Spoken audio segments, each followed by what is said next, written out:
लक्ष्मीबाई की मूर्ति से रानी झांसी मूर्ति विवाद से सजे हुए पार्क में वीरांगना। नमस्कार दोस्तों, यह बात है साल 1828 की कि जब हमारे देश में एक वीरांगना की जन्म हुआ था जिनका नाम है रानी लक्ष्मीबाई। आज हम इतिहास के उन पन्नों को पलटने जा रहे हैं जिनमें एक ऐसे महिला की कहानी दर्ज है जिसने ब्रिटिश साम्राज्य की नींव हिला दी थी। यह कहानी है झांसी की रानी लक्ष्मीबाई की, जिनके साहस ने भारत के स्वतंत्रता संग्राम को एक नया मोड़ दिया।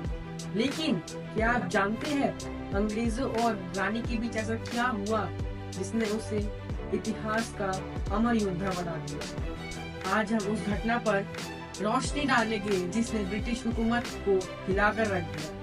तैयार हो जाइए क्योंकि ये कहानी आपको सोचने पर मजबूर कर देगी। 1800 के दशक में ब्रिटिश साम्राज्य ने भारत पर अपनी पकड़ मजबूत कर ली थी, लेकिन उनकी डॉक्ट्रिन ऑफ लैप्स नीति ने भारत के राजा और रानियों को एक ऐसी स्थिति में डाल दिया जहां उन्हें अपनी भूमि और सम्मान दोनों से हाथ धोना पड़ा। इसी नीति के तहत झांसी पर भी अंग्रेजों की बुरी नजर थी।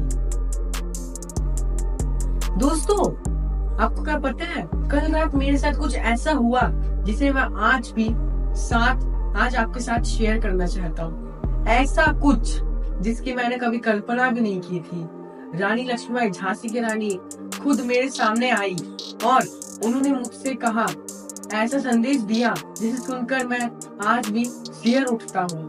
क्या आप जानते हैं उन्होंने मुझसे क्या कहा? उन्होंने मुझसे कहा, तुम्हें भारत की सेवा करनी होगी। यह सपना साधारण नहीं था। रानी लक्ष्मीबाई ने मुझसे कहा, तुम्हें मेरी तरह हिम्मत और साहस के साथ देश की सेवा करनी होगी। आज भी हमारे भारत को तुम्हारे जैसी युवा की जरूरत है जो अपने देश के लिए कुछ कर सके। यह सुनकर मैं हैरान था। लेकिन रानी लक्ष्मीबाई ने मुझसे सिर्फ बात नहीं की, उन्होंने मुझे एक रास्ता दिखाया। उन्होंने मुझसे कहा, देश की सेवा का मतलब सिर्फ युद्ध लड़के नहीं होता है। आज की लड़ाई शिक्षा, समानता और समाज में बदलाव लाने की है। तुम्हें अपने काम के जरिए लोगों को जागरूक करना होगा। उन्होंने कहा, आज हर भारतीय का कर्तव्य है कि वह देश की प्रगति के लिए काम करे, चाहे वो कोई भी क्षेत्र क्यों ना हो। शिक्षा का प्रसार करो, महिलाओं के अधिकारों के लिए रक्षा करो और समाज में फैली बुराइयों को मिटाने का प्रयास करो। यही असली देशभक्ति है। रानी लक्ष्मीबाई ने मुझे ये समस्या समझाया कि आज का संघर्ष अलग है, पर यह भी उतना ही महत्वपूर्ण है जितना उनका समय था। उन्होंने मुझसे कहा कि देशभक्ति से तलवार उठाना एक सीमित नहीं है।